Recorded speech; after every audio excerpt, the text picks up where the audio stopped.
I'd borrowed 11 homes and outgrown 10 guardians. All called me Toll, minus the delightful handful who'd preferred you or the girl. By my 4th guardian, the desert had become my true parent, and the stars burning across the night my counselors. Surrounded by charcoal-colored sand, I possessed experience and knowledge. But my desert stretched behind me now. Like the unblinking eye of an immortal starpalm, the retreating sun hovered between the spires of a city piercing the iron sky. Towering, unscalable white stone walls gleamed beneath afternoon light and overshadowed a colorful sea of awnings and stalls. Despite the late rains and unrest building since the war, city dwellers held the seasonal rain market.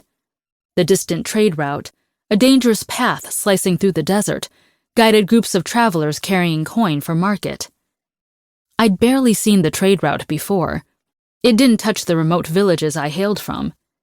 And by the star palms, Srolo Kapir's description of the city's enormity hadn't prepared me for the tight, squirming feeling in my stomach. Why had I begged Srolo Kapir to let me be the messenger?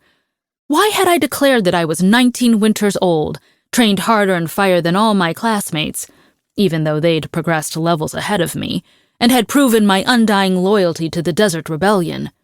He was my guardian and supposed to stop me from doing foolish things. But after his long stare, preamble for no, he'd shocked me by agreeing yes. Not only that, he'd also said, "Toll, you are ready." "Ready," I whispered. That word meant everything to me, even if we both knew it wasn't completely true. Srolo Kapir said important sympathizers to the rebellion lived inside this city. I would find them, and I would deliver the rebellion's message. Falling from among the stars and holding fire as strong and perfected as our blazing sun, a god was returning to Vedowa, like a page from ancient stories. This starpalm, reborn as a human, would overthrow the dynasty and its lifetime of tyranny, with a loyal rebellion rallying behind. The time was now. By delivering this message, I would start a war, and by proving myself ready, I would earn my place in the battle. I shouldered my haversack and pulled my traveling scarf, one meant for a man, tighter across my nose and mouth. May the city see a boy instead of me, thanks to my oversized robes, athletic build, and scarf hiding my long midnight curls. I grasped my staff and planted the end into the dust. Adrenaline coursed through my veins, and fire surged with it to my fingertips. Srolo Kapir's warning whispered through my mind. "Toll, do not wield unless your life depends on it." "I promise," I murmured, as if he were here, wishing he was here before I plunged across the desert toward the trade route. I reached the broad, dusty path and joined the other sojourners. It was a lighter crowd than normal, as Srolo Kapir had predicted. The recent conflict and price for water would have prompted them to leave their families at home. Many led stinking beasts of burden and cast me cautious glances before ignoring me. Everyone feared uprisers, or was one. But what could I be besides a village youth with my sun-bronzed skin, traveling to visit the festival, keeping a modest bag of coin to take something nice home to mother?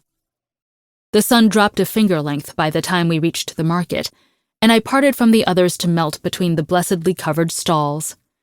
Jostling among humanity and goods, I kept my head low, pace slow, haversack close, and inhaled the scents of hot bread, souring juice, rich oils, and sweat.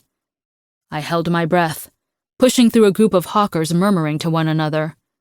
I would have assumed city dwellers never bathed, except that I knew the rain market traditionally started at sundown.